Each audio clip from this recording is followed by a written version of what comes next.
I declare the Ordinary Council meeting of the 25th of June 2024 held in Council Chambers at the City of Subiaco at Level 2, 388 Hay Street, Subiaco, open at 5:31 p.m. Welcome councillors and staff, media and members of the gallery. It's nice to see members of the public here this evening. On behalf of the City of Subiaco, I acknowledge the Whadjuk Noongar people as the traditional custodians of the land that we're meeting on this evening, and I recognise their ongoing connection to the land and waterways of Subiaco. So I'll take attendances now. We've got two councillors on approved leave of absence, one of them being Councillor Burns. Councillor Burns is, however, here, so this evening it looks like the only councillor who we're missing is Councillor Jones, who is also on approved leave of absence. Councillor De Vries is zooming in electronically, and everyone else is here in person. What that does mean is that we'll be voting by show of hands this evening rather than the buttons on our microphones. We've got the entire executive leadership team here in person and a number of other staff on hand who we'll introduce as needed. And we've got some leave of absence requests to consider. The first leave of absence request comes from Councillor Nicola Johnston, seeking leave for the period from 29 July 2024 to the 30th of August 2024 inclusive. Can I have a mover and a seconder for the leave request? Councillor White and Councillor Burns. All those in favour? Okay, the leave is granted unanimously. The second leave request has been submitted by Councillor Rick Powell, seeking leave for the period 14 February 2025 to the 28th of February 2025 inclusive. A mover and a seconder for that, please. Councillor O'Connor and Councillor Kosovich. All those in favour? Okay, that leave is approved unanimously also. And moving on to disclosures of interest, there were two disclosures last week, and I've got, we'll seek fresh written confirmations of these disclosures this week as well, but the two disclosures are from Councillor O'Connor and Councillor White, both of whom have declared proximity interests in relation to agenda item C2. There were no previous public questions taken on notice, so we'll move to public question time. We've had a single public question submitted by Peter McDonald of Onslow Road, Shenton Park. A question on C8. Good evening, Mayor and Councillors. There was a long and public campaign in the context of LPS 5 asking the City of Subiaco to acquire the capacity to undertake 3D modelling of major infill projects. Local identities such as Jackie Greenshields and Genevieve Binney worked on the 3D modelling campaign and were assisted by former Councillor Angela Hammersley. In 2021, the City introduced Local Planning Policy 7.8 that now requires development applications to be accompanied by a 3D digital model. That was a very positive step forward. The proposed development by UEM Sunrise of a residential tower up to 36 storeys in height at the western end of the Subiaco Oval, presently under consideration by Development WA and open for public consultation, is one of the largest infill projects in the history of the city. Subiaco homes falling under the shadow of the proposed UEM tower need more advanced modelling than is provided in the UEMDA to assess the shadow impact. UEM is under no obligation to provide more advanced modelling. Development WA itself does not have the capability. It's not unreasonable for these homeowners to seek assistance from the City. My question is, in the first part, does the City now possess the software and expertise to undertake 3D modelling of major infill projects, and in particular to model overshadowing impacts? And the second part of my question is, if the City doesn't yet possess the software and expertise to undertake 3D modelling of major infill projects, inclusive of overshadowing impacts, or if the City faces any technical limitations in the extent to which it can undertake this type of modelling, has the City made any financial provision in the 2024-25 budget for the necessary software, training and personnel expenditure to acquire or maintain this capacity? Thank you. Thank you. Director, Development Services. Thank you, and through you, Mayor. Thank you for your question. And the city does have a 3D model, and it does help us inform development assessment. And as you rightly pointed out, it is Local Planning Policy 7.8. And that means that we can actually require the data for development applications under our local planning scheme, and that also includes DAP applications. And this model is actually useful for us in undertaking that detailed analysis and assessment that you would do through the planning stage when the city is the responsible authority. This is funded through annual budget, so that's all being prepared for and catered for annually. The UEM application, that's a little bit different. So that's an application under the Subiaco redevelopment scheme, and that's, as you would know, determined by the Metropolitan Redevelopment Authority, also known as Development WA. So for these types of applications, we do proactively ask for the data, but it can be input into our 3D model, but it really is up to the applicant and Development WA if that's provided to us. We have only recently received the model for UEM Sunrise, so the proposed development application. We don't know what the specifics are currently, so if that model is exactly as the plans have put in or if they've changed, because the city is not in control of the application, it's at a point in time. We also understand that Development WA don't actually use a 3D model to assist in their assessment. But it's a bit difficult because the city has a limited time to respond to referral requests, and we only undertake a high-level assessment of the information that is submitted for development application. And we don't actually get any planning fees for the application to offset what a detailed assessment might cost. So given our role as a referral body, we don't make full use of the 3D model in these instances, and also we don't have control of the application. Development WA is the planning authority, and they are responsible for a detailed assessment and determination of applications made under the Subi redevelopment scheme. Thank you. That answers both your questions. Thanks, Mr. Petrovski. We'll move on to public statement time now. We've got several statements in relation to the budget at agenda item C8. The first statement has been submitted by Anthony Rowe of Derby Road in Shenton Park. Mr. Rowe, did you want to make your statement? Thank you, Mr. Mayor and councillors. Thank you for the opportunity of speaking tonight. I guess it's about the speed humps in Derby Road. Speed humps do modify driver behaviour, but they have an adverse consequence as well, in the sense that they do create noise. No one wants the speed hump in front of them, so when you actually do a survey and you're looking for a majority or a consensus, you'll never get it on a speed hump because everyone that hasn't got it in front of them is probably relieved and is either supporting it or they're not going to respond. I think technology has actually moved on. Certainly the radar signs seem to actually have a fairly good outcome at the moment. Standard signs tend to get ignored, but the radar signs, which are those active signs that show you and reflect back what your speed is, has a more immediate effect on driver behaviour. I guess my submission is simply that I think the speed humps are probably the last resort, that we should trial other opportunities. I think the technology is there to actually modify driver behaviour, and it can be done relatively cheaply. Those radar signs are not particularly expensive. I'd advocate that that's actually trialled before we actually go to speed humps, which is disproportionately unfair upon who happens to be the nearest resident. In my case, I'm not near the speed hump, so I could say, oh, well, I'm relieved.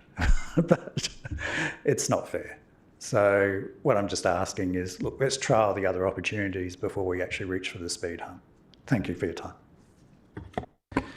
Thank you. The next statement comes from Brendan Westerhout of Derby Road, Shenton Park. Looks like Mr. Westerhout's not here. Has he asked anyone to read on his behalf? Okay, look, in the interest of having some kind of order to tonight, we'll take it as submitted, and each councillor's got a hard copy in front of them, so I'm sure they'll scan through it between now and agenda item C8. And in fact, all of these were submitted earlier this evening, so councillors do have copies. Nadia Glazier from Derby Road, Shenton Park. Another statement on C8.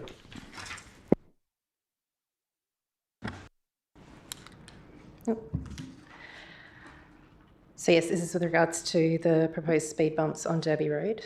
As a resident and as an engineer, I have been unable to identify a logical basis for the proposed speed bumps on the road between Onslow and Nicholson. The solution is opposed for three main reasons. Number one, as identified on the basis of black spots, there's 2 accidents in this section of the street out of the 20 accidents cited under the black spot program. That's looking at the latest data from Main Roads. And they are all reported as involving parking. All mid-block accidents on Derby Road are reported as involving parking. For the accidents reported and known by residents on the street, they are unlikely to have been prevented with the presence of speed bumps. Majority of the accidents that are cited within the black spots program, that's 13 out of the 20, were located at intersections and would not have been prevented by the proposed speed bumps. Car parking is permitted on both sides of the street in this section of the road.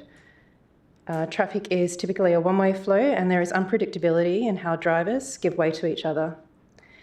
It is not unusual for a driver to attempt to overtake someone who is giving way to oncoming traffic. Residents noted that this type of scenario has resulted in accidents on the street. A speed bump in the middle of this situation, which is basically where they're being proposed, will introduce further unpredictable behaviour of drivers. It's simply not the right solution. In addition, residential amenity will be impacted. The speed bumps will introduce noise pollution directly in front of the main bedrooms for myself and for neighbours, severely impacting the quality of sleep and work environments. Residents really truly appreciate that Derby Road is being considered for improvement works. Many think it's somewhat overdue, but that's a side note. We would support the installation of vehicle-activated signs, otherwise known as happy face, sad face signs, which have been previously mentioned, for traffic calming and speed reductions. This would avoid the need for introducing noise and obstacles during congestion on the road. There's been some comment or questions around the effectiveness of vehicle-activated signs or the happy face, sad face signs. So I did a little bit of a look-see to see if that, beyond just academic papers that supported it. Main Roads WA Black Spot Program, Development and Management Guidelines list typical control measures, including speed control measures. And under this, both the speed bumps would have been proposed and the VAS could be considered. Main Roads WA has a vehicle-activated signs policy and guidelines, which states installation of VAS results in a decrease in speed and a significant reduction in serious injuries post-installation. The policy and guidelines also states that these signs are to be installed where site meet a number of criteria, including your allocated time is up, but I'm happy to hear the end of the statement. I think it's worthwhile. Apologies, I'm almost done. These guidelines indicate that Main Roads consider the signs to be an effective means of speed control measures suitable for a black spot site. Anecdotally and personally, several residents have advised that they personally respond more actively and positively to these happy face, sad face signs compared to speed bumps. It is noted that speed bumps are often only installed where residents want them. A significant majority of the Derby Road residents do not want these speed bumps. There's a petition that will be submitted for tonight that addresses that. That includes people who are in front of and not in front of these speed bumps. It is requested that the council does not install these speed bumps under the proposed line item of the budget, and that the council sources a variation from Main Roads for the Black Spot program or an alternative means of funding. The installation of a VAS will be a positive outcome for the street, the council, and overall a better use of taxpayers' funds. Thank you for your time. Thank you. That's the end of public statements, and I understand we've got a petition from the people in Derby Road which Councillor White would like to present on their behalf. Councillor White. Yes, thank you. I'm happy to present a petition signed by 22 people from Derby Road, and it reads as follows. To the Mayor McMullen, councillors of the City of Subiaco, we the undersigned respectfully request that the council reject the proposal for 2 speed humps being installed on Derby Road between Nicholson Road and Onslow Road due to the negative impact on residential amenity from additional noise pollution being created in front of the residents' bedrooms outweighing the minimal benefits. Alternative traffic calming solutions would be supported by residents.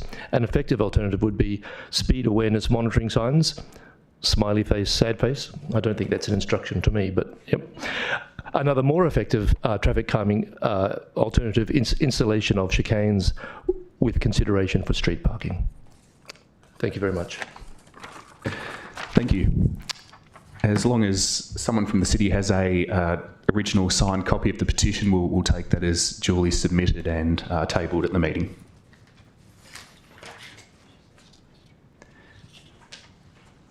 Okay, and we'll move on to confirmation of minutes of the previous meeting. There's a single set of minutes for the Ordinary Council meeting of the 28th of May 2024. Do I have a mover and a seconder to accept those minutes? Councillor Kosovich moving, Councillor Powell seconding. All those in favour?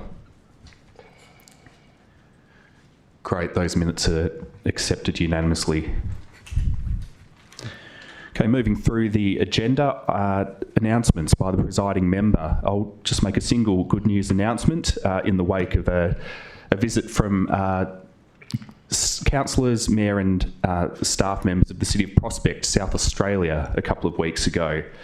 The City of Prospect is contemplating some significant developments in its future. It is positioned outside of the CBD from a similar distance to what Subiaco is located from our Perth CBD, and they went on a study tour over here to Western Australia to get some inspiration and some learnings for their development journey.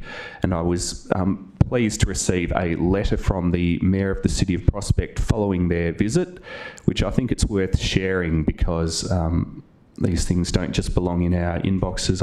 I think it is worth sharing when we have good feedback. Mayor Matt Larwood of the City of Prospect said a few things in his letter. He described the City of Subiaco as an excellent example of progress and community development. He said that throughout their visit, they were impressed by the dedication of our administration and the collaborative efforts of the city's residents in making the City of Subiaco a vibrant and sustainable place to live and work.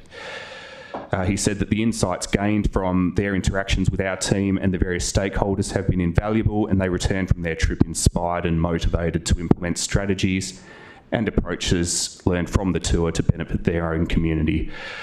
So Mayor Larwood ended the letter saying, once again, thank you for your warm welcome and generosity, and please convey his sincere appreciation to everyone involved in making the study tour a memorable and rewarding experience.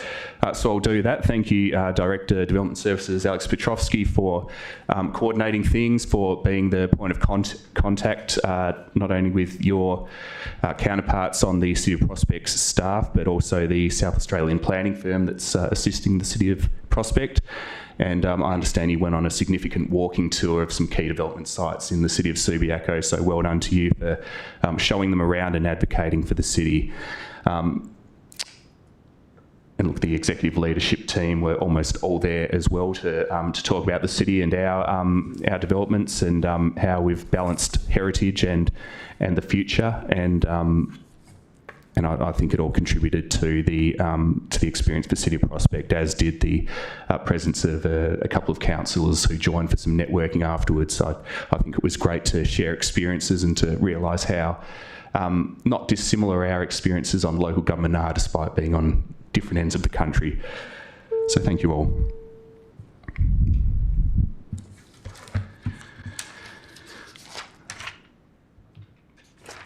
Okay, well, it must be just about time to get on to some agenda items. We've got a number of agenda items that are not the subject of any possible amendments or alternatives, so therefore we have a possible en bloc motion in front of us this evening. The en bloc motion would consist of items C1, C2, C3, C4, C5 and C9.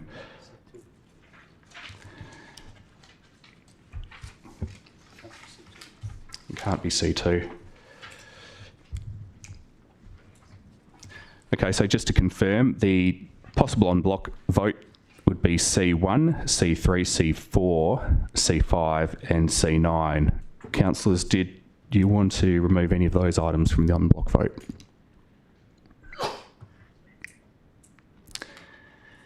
Okay, I'll call the. I'll ask for a mover and a seconder for the en bloc vote. Councillor Kosovich and Councillor O'Connor. Okay, I'll put it to the vote. All those in favour of the en bloc item. All right, that's carried unanimously, which for the people watching means that council's carried those agenda items without debate as per the officer recommendations shown in the agenda. So we'll now work through the remaining agenda items. And look, for the most part, I think we'll do it in the order shown, although there is a small change that I think we should make, and that'll be between C7 and C8, just to spare those in the public gallery any discussion or deliberations about who we're going to appoint to our Audit and Risk Committee. So having carried C1 as part of the en bloc vote, we'll move to C2. And given the declaration of proximity interests, we'll ask Councillor O'Connor and Councillor White to leave the chamber for that item.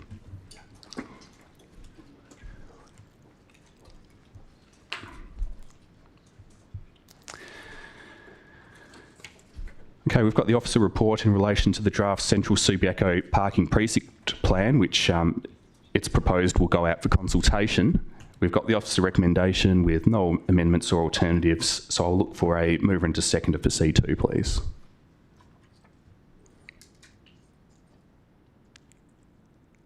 Councillor Kosovich moving. Councillor Powell seconding. Councillor Kosovich, do you wish to speak to the item? No, I don't. Thanks, Mayor. Councillor Powell. Yes, thank you, Mayor. Look, I've only seconded it so we could get it to the table, but because this doesn't really affect South Ward directly, but it does need to be discussed. Look, there are some big changes with these parking proposals, especially in the areas of King Eddie's, which is going to get 1 hour parking restrictions from Monday through Sunday. So essentially parking restrictions all week. I think the problems there with hospital staff residents and hospital visitors, the conflicts are fairly well known. Look, there's also some considerable changes in the Rockaby Road South area, especially around Duke Coolgardie and Lawler Streets and those nearby areas. Indeed, in Lawler Street, more parking on one side of the road, I think, is proposed to be removed. Look, these changes have been largely workshopped by council with elected members, but now it's time for the community to have its say. And look, I urge the residents living in these areas to do so and put their views forward, because that's going to inform the council in its decision making. Thank you. Any speakers against the officer recommendation? Any other speakers for? Councillor Burns.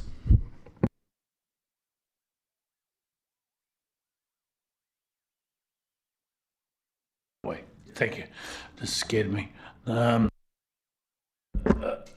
Thank you, Mayor McMullen. Look, I'd just like to comment as to Councillor Powell's comment about the need for, especially the residents in the area, very especially for the residents in the area, to take an interest in this. Of all the other items which are important, it's a tricky one. It's tight there, but we have parking on both sides of the street, which arguably makes the street almost untransversal. What word am I looking for? You can't drive it down it at times. So it has. Pardon? Yeah, it just people park on either side of it, and it just makes it very hard not for some people, but some people get very nervous about driving between vehicles. So it's got to be looked at, and I would urge anybody that's affected by it to get as involved as much as they can, because it's a real, I want it, but it's bad, but I want it. So is the way I see it. So we'll see how it goes, but I support it going out to public consultation. Thank you very much. Thank you. Any other speakers? Councillor Kosovich, do you wish to close? Just a quick comment, if I may, Mayor, to say that staff have worked hard on this. Their work is good. It's now going to the affected residents to have their say, and they've been encouraged to do so. I don't think there's anything further to say. Thank you. Great. I'll call the vote. All those in favour? Okay, the item's carried unanimously, and we'll ask Councillor O'Connor and Councillor White back into the chamber.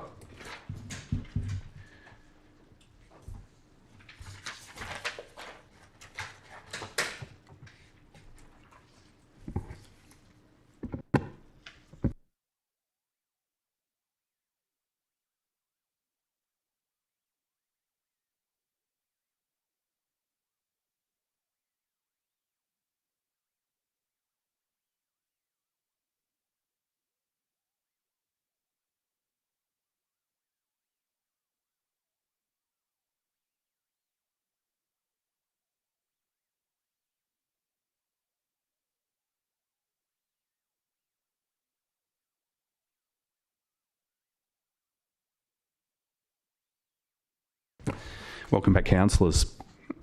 Okay, we're up to C6, the review of the Register of Delegations and Authorisations from Council for 2024-2025. We've got the officer recommendation and an alternative submitted by Councillor Kosovich. The difference between the officer recommendation and the alternative being in relation to delegation or not of prosecution of unauthorised developments. So I'll look for a mover and a seconder for the officer recommendation on C6. If we don't have any, we'll move straight on to the alternative. Is there a mover and a seconder for the officer recommendation?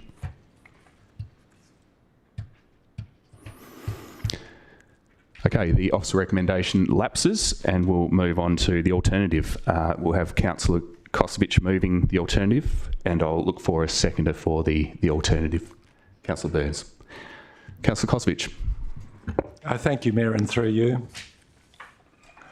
The Register of Delegations and Authorisations from Council 2024-25 is adopted subject to the removal of the delegation to the Chief Executive Officer in relation to the prosecution under the Planning Development Act 2005 referenced as follows. Part 13, Section 218, prosecution in brackets enforcement and legal proceedings. In the other column, it's the Chief Executive Officer undertake prosecution against an alleged offender, in brackets owner or occupier for unauthorised development, in brackets physical works and or land use, close brackets. The background, the officer report, because of issues raised at last Tuesday's agenda briefing forum, has been substantially amended over this past week from the document presented to elected members at the agenda briefing forum. Accordingly, the focus of this alternative motion is to now remove change 3 appertaining to prosecutions as set out on page 24 of the Ordinary Council Meeting Officer Report. That is the function of the Chief Executive Officer to commence prosecutions for unauthorised developments without reference to Council. There were insufficient demonstrated needs or any compelling justifications for the proposed changes set out in the Officer Report in support of these additional powers and prosecutorial functions being delegated to the Chief Executive Officer in accordance with Section 5.46, subsection 2 of the Local Government Act and pursuant to Planning and Development Act 2005. In response to matters raised at the agenda briefing forum, planning officers advised that there were no excessive workload issues nor other compelling reasons such as failed prosecutions nor excessive numbers of pending prosecutions. Specifically, and by way of justification for the changes, the report stated it would ensure the preservation of evidence in a timely manner. However, no specific instances of where this had been an issue or a necessity in the past was cited. It was further claimed that the additional authority of the Chief Executive Officer to prosecute would negate the need to prepare reports for Council when seeking approval for low-level planning-related prosecutions. However, again, no specific instances were cited where this had been an unrealistic or onerous requirement in the past. Given these reasons, I do not believe our community would have been in support of these additional powers to prosecute for breaches of the Planning and Development Act 2005 being delegated to the Chief Executive Officer. I am also of the opinion that this had the potential to create a perception in the community that Council had provided unfettered powers to the Chief Executive Officer to prosecute planning breaches, which seemingly are always contentious, particularly when adverse findings are made by the City, and accordingly it would not have reflected favourably on Council.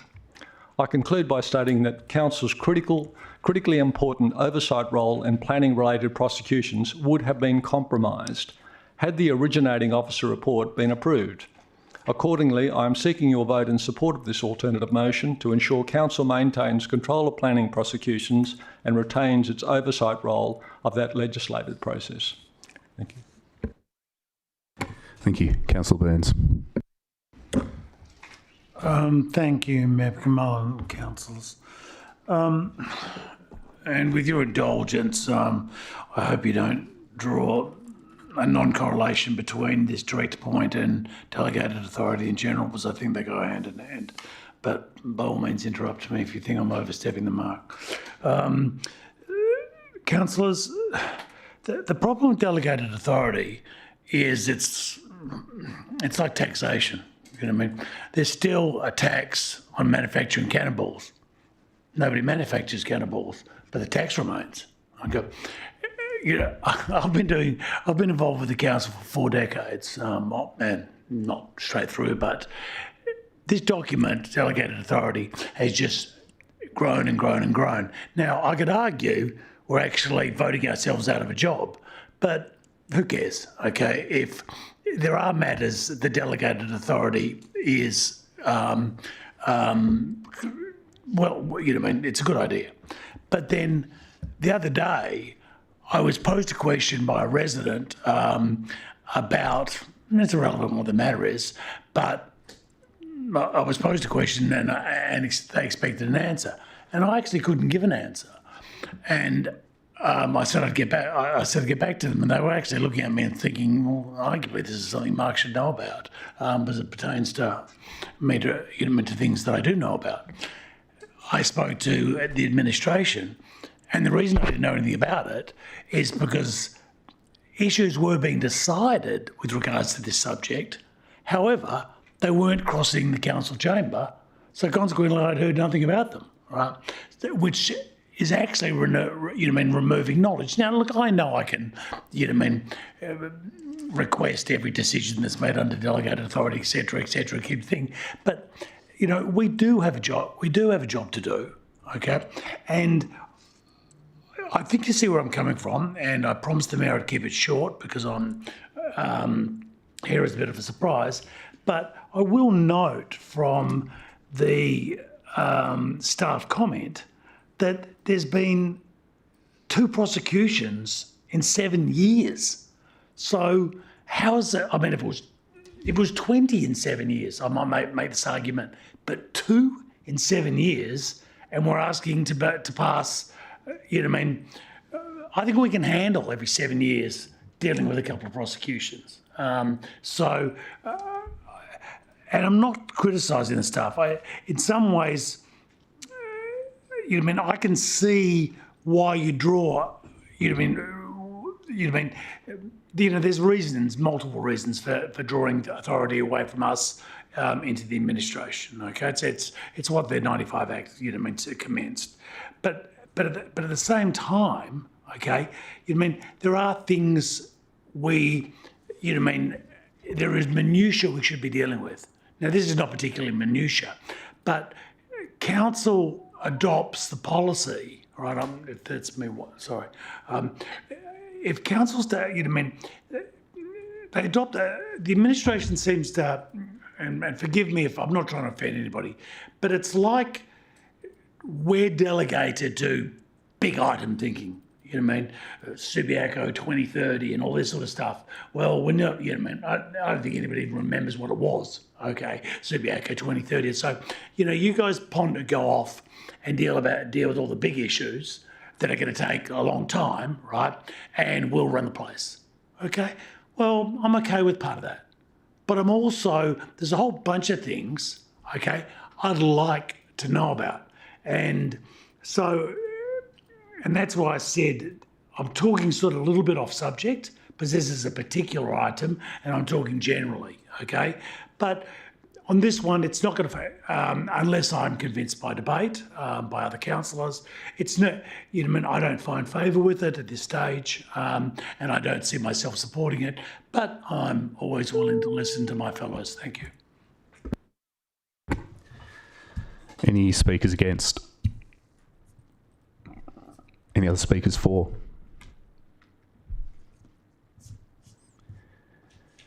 Final call for speakers. Okay, look, I'm going to enter the debate just because I can see the clickbaity newspaper headings brewing. The reality is there hasn't been an attempted power grab that's been thwarted by council tonight. We've undertaken a routine exercise to review our delegations, as we do every year, and delegations are entirely appropriate. It is not the case that delegations mean that staff are drawing authority away from council. We're not usurping anything or anything of a similar nature to that. The buck still stops with council. I suppose the question is what oversight we continue to exercise, notwithstanding that the delegations are in place. As for minutiae, look, I think there's a lot of minutiae that we shouldn't be dealing with in council because it takes up time and resources and mental capacity that should actually be spent on strategic questions about the governance and current and future direction of this city. So I think the message at a general level that I want to make is that there's nothing untoward about an annual review of delegations, and if staff want to propose new delegations or changes to delegations that might make their operational activities easier or more efficient, then I'm all for it. But I think where this year's proposed changes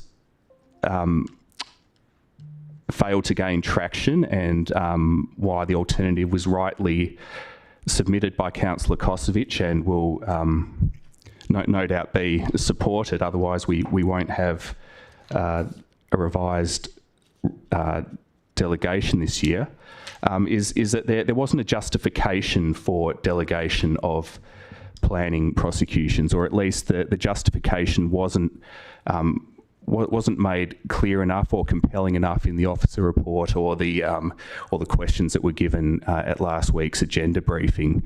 I do think if there's a legitimate need to delegate planning prosecution powers, then that's something that could be more comprehensively covered in the lead up to next year's review. And with a bit of fine tuning and conditions attached, it might be something that makes the operational task of prosecutions more streamlined, and despite the fact it's a 3.5 year occurrence or thereabouts, it would leave low-level prosecutions where they arguably should remain, and that is at a staff level. Look, I'll just close by saying we've got approximately 200 full-time equivalent staff on our books at the City of Subiaco, and it's entirely appropriate that we delegate powers and authorisations to them so that they do what they're paid to do. And the Register of Delegations is the formal mechanism by which we record and make those delegations and authorisations. And look, just for clarity, because of the way that debates happen tonight, we are still making 2 changes to the delegations this year. We're adding new functions pursuant to our newly gazetted waste local laws, and we're also adding a function for the CEO to issue a direction notice to stop developments in contravention of our planning scheme. That's a new delegation. Well, it's a formalisation of a delegation that's been in operation for some time, but where it belongs is in this delegations register.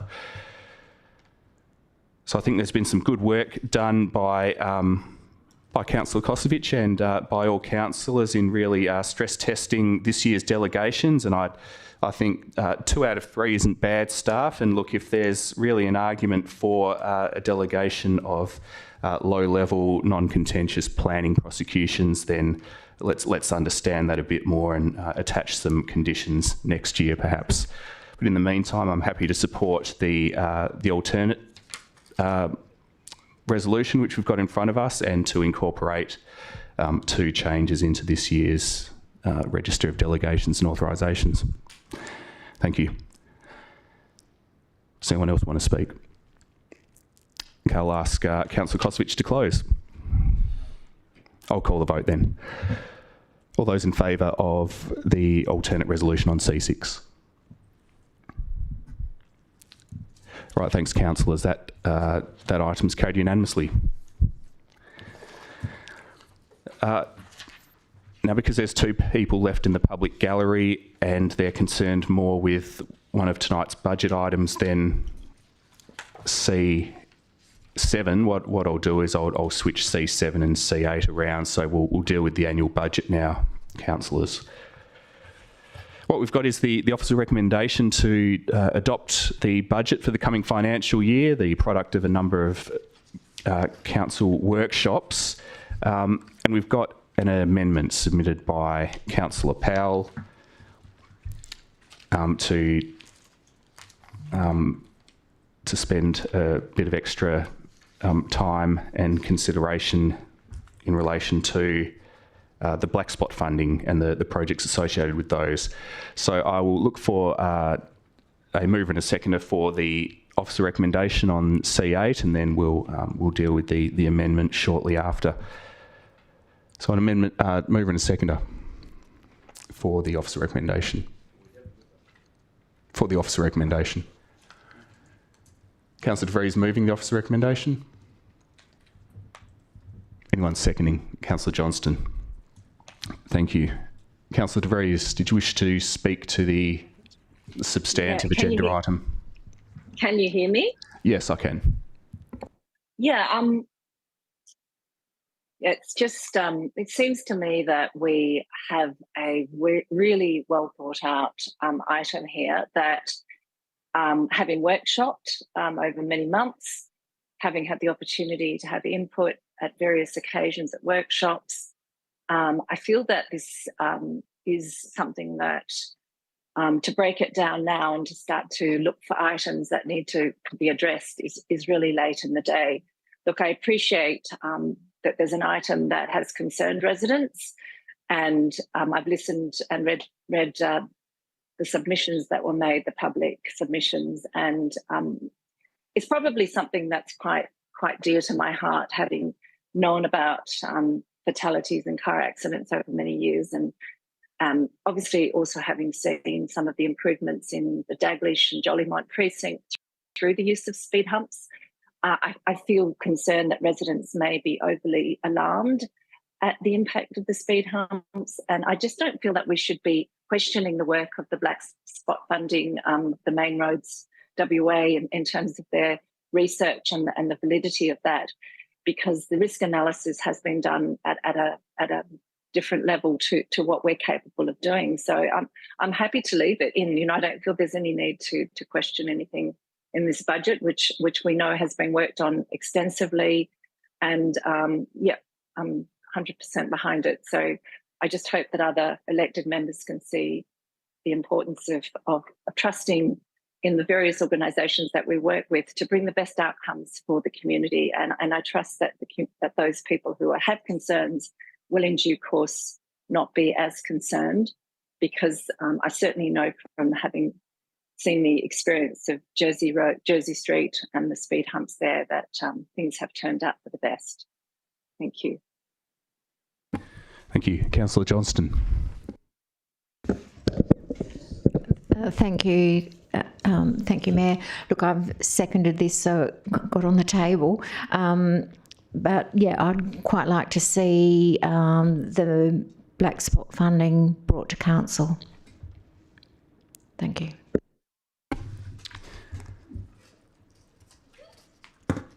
Okay, well, the focus of the speeches so far has been black spot funding. It's but a line item or three in the budget, but it probably makes sense now to test the amendments submitted by Councillor Powell. We'll have Councillor Powell moving the amendment. Looking for a seconder. Councillor White seconding. Okay, so we'll hear from the mover and the seconder now on the amendment to the officer recommendation on the budget. Councillor Powell. Thank you, Mayor. Look, budgets are complicated things. As Councillor Rees has just mentioned, we've had weeks and weeks of workshops on various aspects of tonight's budget. And look, that was the same last year. There was lots of work, but occasionally you miss things. In the budget for this year, passed last June, we approved some black spot funding for traffic calming on Derby Road. And to be truthful, I didn't pick it up at the time. It was a line among many. But approval meant that funds were allocated and it was council endorsed. Staff naturally went ahead with plans, drawing them up. In January, the Derby Road residents were informed that they could offer their views on what was being proposed, but it was going ahead as it was approved in the budget. Now, some residents were very unhappy about what was being proposed, and I think some of them have made that clear tonight. And look, I confess that I was unaware of what was being planned until they contacted me, wanting an explanation. So there was a bit of an impasse. City admin had believed that they were just following council authorisation, and the local residents, who I think felt they felt they were being steamrolled, and they wanted this to come to council. Well, tonight we have the ability to hit the pause button. This is about council oversight, because approval for funding is back before us again tonight, as no construction work was begun in the past financial year.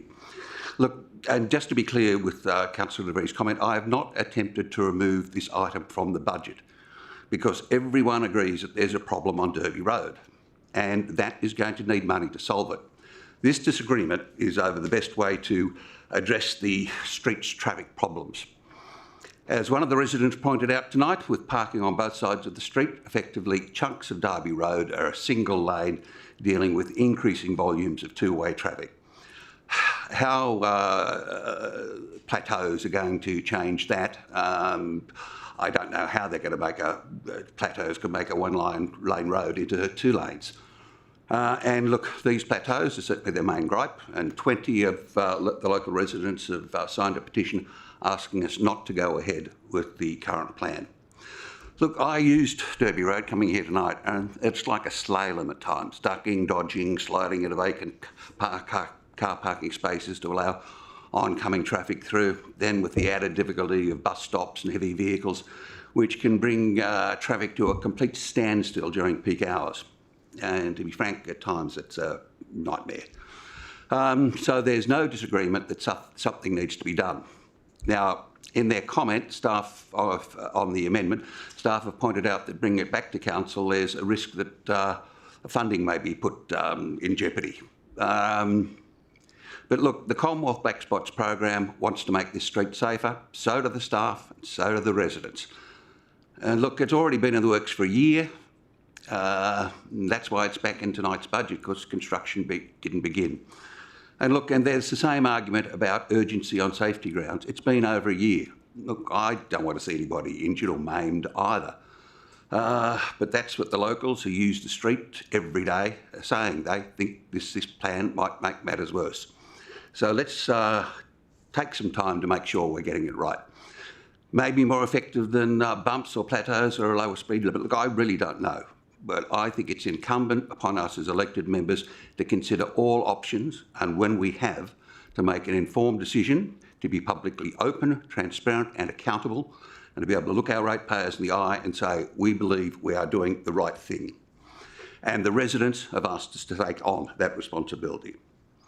And just as a final note, while we've got to recognise that Derby Road's not going to be an isolated case. With increased traffic densification, traffic volumes can only grow.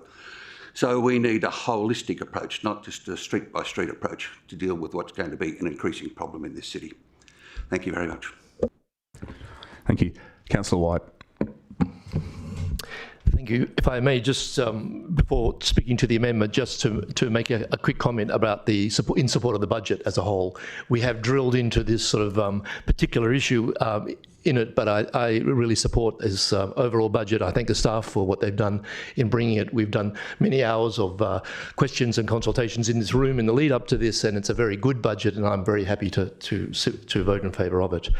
I also want to thank the technical service team for the work they've done in relation to Derby. But it's clear that there is an issue to be addressed, both in terms of accidents and the black spot issues and so on, and it deserves particular attention. It would be easy to classify this as a sort of NIMBY problem, but I don't see it that way. I don't interpret what I've heard about this in that way at all. What I've seen is a broad range of residents in different positions along the street wanting more discussion and more consideration of possible alternatives. And I think that's fair enough. So, you know, all we're asking in this amendment is an asterisk on the budget, a dot, which will then indicate that, along with other items, that there'll be consideration given for further engagement with the community about the alternatives and the best way to go about this. So we're not taking it off the agenda, off the budget. We're not making anything major of that. We're asking for an asterisk to be put on the item so that as the expenditure is being planned, there can be further consultation with the community about how that money is spent and how that safety is ensured. So thank you. Thank you. Any speakers against the amendment? Councillor De Vries. Yeah, perhaps I made my points earlier, but obviously I am concerned that we address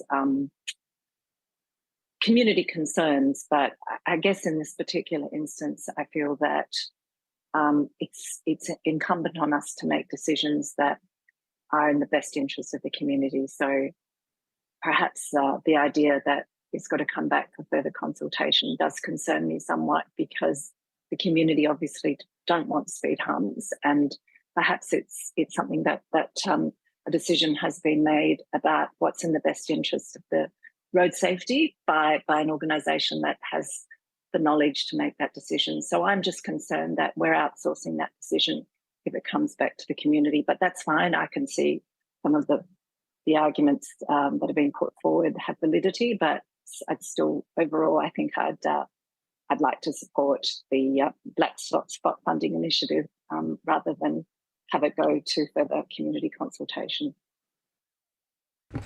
Thank you. Speaker for the amendment? Councillor Kosovich. Thank you, Mayor.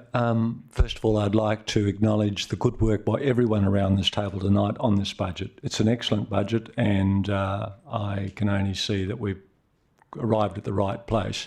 However, I find I'm supporting this amendment because I definitely care about black spot funding, and I don't oppose the black spot funding at all. It shouldn't be construed that way for Derby Road. However, I think the community don't feel consulted on this. I think what we're proposing and what Councillor White has said, an asterisk so that it comes back, I think that is democracy working, and I don't have any issues with that. I don't believe it'll jeopardise the federal black spot funding for this. So I support both the budget and the amendment. Thank you. Speaker, I'll take a speaker for or against the amendment at this point. Councillor O'Connor. Thank you, and through you, Mayor McMullen. I'd also like to commend staff for their valuable work developing the budget and taking councillors through the issues, particularly as a new councillor. This is my first budget, so I really appreciate all the discussion and information that's been presented along the way. I think Councillor Powell really hit the nail on the head when he talked about driving along Derby Road to get here, and I know that I'm guilty of doing the same thing, of driving through Subiaco rather than around Subiaco when I don't need to, and I probably shouldn't. And for that, I apologise to the residents in Derby Road. I am concerned that we have before us evidence that indicates that that shows it is an accident black spot. So I am very concerned about the public safety implications of not progressing with this and bringing it back to council. However, I feel on balance that provided the delay is not too long and this item comes back to us fairly quickly, that the delay is appropriate under the circumstances. I feel it's important to follow the science in this type of situation and the best evidence before us, and I would like to see that fleshed out more in a public forum as Councillor Powell's amendment presupposes. Thank you. Any other speakers for the amendment? Councillor Johnston. Yes, look, I mean, this went out to community for consultation. The black spot funding I'm talking about, obviously I support the budget. And the community is given their feedback, and I think it's, I think we should be listening to that and bringing it back for more discussion. And community, they're saying they'd like to trial vehicle activated signs, or they'd like chicanes looked at. They want improvements made for around safety, but they want speed bumps as a last resort. So I think that needs to be looked at and considered. Thank you.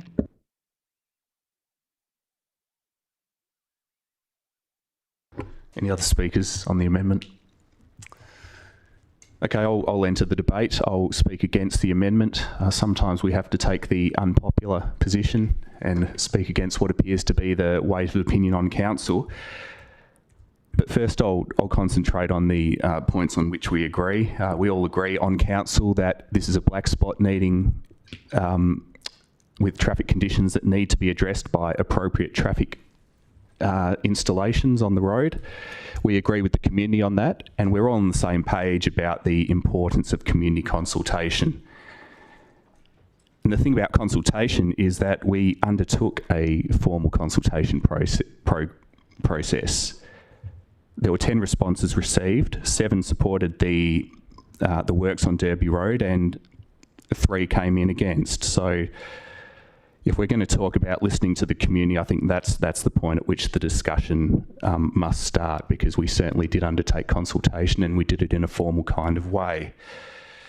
What we're being asked to do now is essentially act on the basis of community support, which didn't come through in the formal consultation. We've had 3 people write to me, and I wrote back to them prior to this meeting. We had 3 statements submitted tonight. Three unhappy households, to me, is not a reason to make a decision if you bear in mind that that our core function is to govern for the good governance of the people in our district, which at last count sat somewhere between 17 and 18,000 residents, as well as the tens of thousands of people who come into our city each day for work and other reasons. Once we get past elections, we shouldn't be focused on wards. We make decisions at a whole of city level, and I'm grateful and must salute the South Ward councillors for discharging their roles admirably. But in terms of how to vote and what the right decision is, I don't think pulling this project out of the budget so that we can workshop more is going to deliver anything of value to residents. And that brings me to my next point. I don't want to give residents false hope. I'm not going to cast a vote tonight because it would be popular or favourable amongst the people in the gallery and the people in Derby Road, because councillors have asked so many questions about this project outside of meetings. We've got verbal and written advice on it. I've shared that advice with people on Derby Road, and it is simply not the case that anything has been let through to the keeper. Any questions that councillors have left to ask should have already been asked by this stage. We've had opportunity, and we've discussed it in person on 2 occasions, although I admit time is always at a premium on Tuesday nights between council meetings. But the point is, we're going to be talking about the same things in a few weeks or months from now, unless someone comes up with some advice contrary to what we've been told in very clear terms by our staff, which is that speed humps will work and other installations on Derby Road will not work. The advice that we've received from our staff is at polar opposites with what the lead petitioner and others in Derby Road are telling us. They may think that smiley faces and alternative road treatments will be effective, but the staff at City of Subiaco have advised council that that is simply not the case. Therefore, I simply don't want to give anyone watching this false hope that somehow council bringing this back to a future council meeting is the panacea for what residents on Derby Road are quite clearly asking for, because I can't see a huge about-face occurring unless there's been something overlooked or some kind of errors made in our staff advice. Look, fortunately, if this amendment gets carried, then I understand there's already a meeting scheduled between Ms Glazier and our Director of Technical Services on the 2nd of July, I think. So that might be the opportunity to exchange ideas and see whose view of the world is the correct one, whether speed bumps are the only solution or whether they're not. But I think as a governing body, sometimes we've got to trust the technical expertise of our staff. And look, that brings me to my last point. Council brings a range of life experience, professional experience and perspectives to council, but the one thing none of us are is engineers. So I don't know how we're going to contribute meaningfully to a discussion about black spots in Derby Road or the other 2 locations in the city. We each know many things about many different topics, but we're not road traffic engineers. We're not in that line of work. This is a technical exercise which we have to be able to rely on our staff about. Now, if this vote goes the way I think it will, and the amendment is supported, and we resolve as a council that the Derby Road works and the other black spot works must come back to council before construction happens, then I'll be quite happy with that. I'll look forward to the informal discussions between community members and our staff, and I will be particularly interested to see if the advice changes as a result of those discussions. And look, I'm going to signal that if the advice comes back in a few months' time and this advice from our staff is that speed bumps are effective and smiley faces and the rest of it are not going to be effective on Derby Road, then I don't see how I as an elected member or other councillors for that matter could vote or support works that are not going to be effective in remediating black spot conditions in a known and accepted black spot area of our city. That would simply be an untenable ask, and I can't see that happening. But look, I'm getting ahead of myself. I really wanted to signal why it is that I'm not supporting the amendment, despite the good work that's gone into it and despite the great discussion and the willingness and the interest that we all have in listening to our community. It simply is not something that I can see leading to a useful outcome, and therefore I'm not supporting the amendment. Thank you. Councillor Burns. Thank you for that, Mayor McMullen. I had intended speaking, but you've encouraged me to. Look, you are correct. What you said in the whole is correct. Okay. One, okay, there's not a traffic engineer amongst us, but I don't know any of the elected members that don't know how to drive a car. Okay. And I'd suggest driving around, right, in motor vehicles tells you a lot more about how speed bumps work and everything else does than what engineering staff do. Okay. And I'm going to cite an example for you. Okay. Decades ago, I rebuilt the Inloo Shopping Centre for Peter Lawrence. And the traffic engineer for the City of Inaloo, which wasn't as big as it, City of Stirling, which wasn't as big as it is now, who had never driven a car and actually was a traffic engineer with a bicycle, okay, decided to reverse a road that had been in a single direction for 4 decades, and he decided a better idea if it went the other way.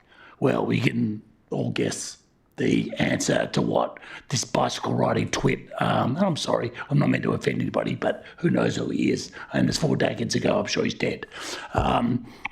So you say that we don't know anything, but we actually do know things, right? And then I'm not going to drag on this. The other thing you said too, and it just gripes me, you know what I mean? It's like if you had have said, well, it was a 70-30 support, you know what I mean, not non-support, right? Yeah, you actually said 3 people, you know what I mean, 3 people went one way and 7 people went the other, which I think is just a total irrelevance. The problem is our systems aren't reaching the public to get them to respond. They probably don't care and don't want to, but there's got to be better things than have your say and all this sort of stuff, okay? So I actually have no interest whatsoever, okay, in the opinion, you know what I mean, in any statistic. You said on one hand we've got 18,000 people to look after, fine, okay, but judgments are being made on the voices of 10 people. Well, to me, it's not even worth mentioning. We're either not getting to people or they just don't care. But in any circumstances, right, there's so many areas if you had been discussing certain areas of what the administration do, I'd agree 100%. You know, for my part, I know nothing about it. Before, I think it was Councillor O'Connor talked about Derby Street driving down it, or was it? One of the ladies did. Anyway, one of them's being very naughty. Okay, it's called rat running, okay? Do we know what rat running is? It's easy, okay? It's a mathematical equation, okay? So people will spend so many minutes waiting, okay, depending on things, and then they'll rat run. And it divides by age, etc., like that. So, by the way, I actually do know some things about, you know what I mean, traffic. Okay, and what motivates people to rat run, all right? Okay, and to the extent that they will rat run. So I support what Councillor Power's doing, and I don't see he's doing us any harm. But in general, right, I also support completely that there are areas that I have no intent. You know what I mean? I don't ever usually speak. I can't even recall so I don't talk about stuff I don't know anything about. Okay. But I'm quite happy to talk about things that I do know about. Anybody want to talk about horses? I know lots about that. Okay. Anyway, I'll leave it at that. Bye.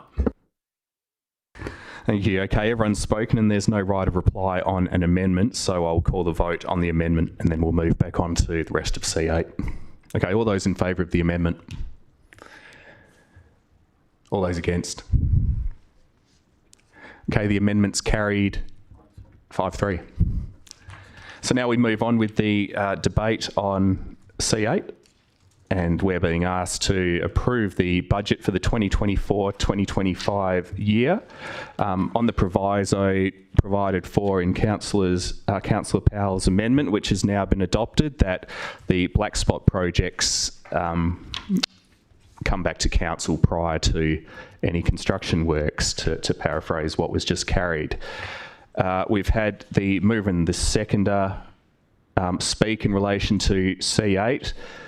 So, look, although some comments have been made about the budget in the course of debating the amendment, we'll move back on to the substantive budget item, and I'll take speakers for or against the budget for the coming financial year. Councillor Powell. Yes, look, that amendment certainly makes it easier for me to support the budget as well. Look, I think this is a good budget. In fact, I reckon we've probably got something to crow about. We're getting things done in the city while keeping rate increases low. In fact, in my experience, there were no increases in my first 2 years on council, and less than 2% a year for the next 3 years. So I think that's under 6% in 5 years. So, you consider how much home values have gone up at the same time, or interest rates, or the cost of living. So I think 1.8% is 1.9, sorry, is a great outcome. And I compliment the staff on prudent management, of course, with council oversight. But look, prudent management doesn't mean that we haven't been getting things done over the past few years. I'm really happy that we've fixed up our landmark library, a rejuvenation that might give it another 50 years of life, I'm told. And while this is not so glamorous, we're working through a 1 in 100 year drainage works to cope with the expected flooding from climate change. Look, we've become and continue to be carbon neutral. We're doing up Rosalie Park, our only true active recreation space. But I'm probably a bit biased because that's in my ward. And yes, look, I think we're the first council in some time to be spending money on Rockaby Road upgrades and to be seriously looking at intergenerational equity and doing maintenance and upgrading things like the Shenton Park Community Centre, I think, which is in this year's budget.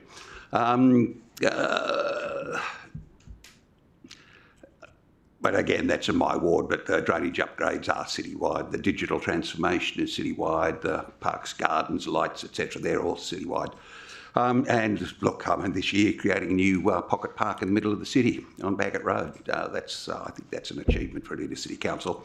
So look, I think there's a bit to crow about. I'm happy to support a budget with a low general rate increase while maintaining the city's assets. And about the only fly in the ointment is the size of the increase in areas outside our control, like the waste management fees and other levies, which appear on our rate bills, but are the charges of other bodies. So I'm quite happy to support this budget. Thank you. Any other speakers? I'm going to call the vote then. Sorry, no, I'm not. I'm going to ask Councillor De Vries to close and then we'll call the vote. Not going to close? Now we'll call the vote. All those in favour of C8? All those against?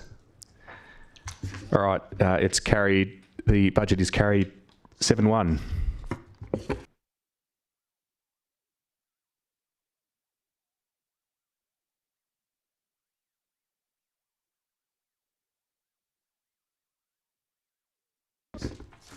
Yeah. So now we'll go back to C7, which I skipped earlier. C7 is the appointment of a member to the Audit and Risk Committee. We need an absolute majority for this, and at the moment we've got one vacancy and no one has put their hand up to fill that vacancy. Do we have a nominee for the Audit and Risk Committee? Councillor O'Connor. I had a feeling it would be you. Okay, so I'll ask for a mover and a seconder for C7 with Councillor O'Connor's name inserted.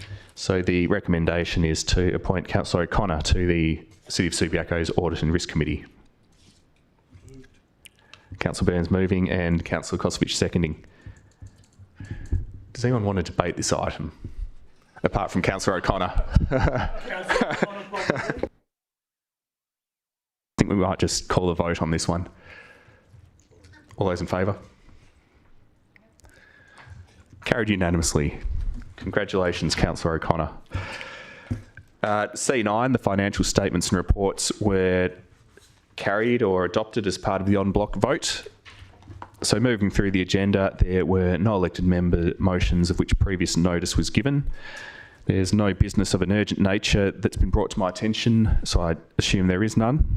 So I'll therefore look to close the meeting so that we can deal with a single confidential item. I need a mover and a seconder for a procedural motion that the meeting be closed pursuant to section 5.232C of the Local Government Act while we consider item 13.1. And the basis for going behind closed doors would be that we're talking about a contract which we're proposing to enter into. Councillor Kosovich moving the procedural motion, Councillor Johnston seconding. I'll call the vote on the procedural motion. Okay, that's a unanimous vote to go behind closed doors, so we'll clear the gallery. Thank you, media. Thank you, community members. And we'll just take a second and then we'll get on to 13.1.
Okay, councillors, we're out from behind closed doors now, and I confirm that a single resolution was passed in relation to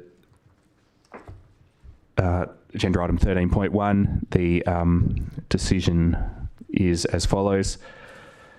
39 Bishop Street, Jolimont, WA is leased to Flying Foam Proprietary Limited, consistent with the terms contained in this report and otherwise on terms acceptable to the city. And the Chief Executive Officer is authorised to execute any documents, deeds and agreements necessary to give effect to this resolution. Okay, that's the end of tonight's agenda, so I'll therefore declare the meeting closed at 6:49 p.m. Thank you, councillors, for your contributions, and thank you, staff.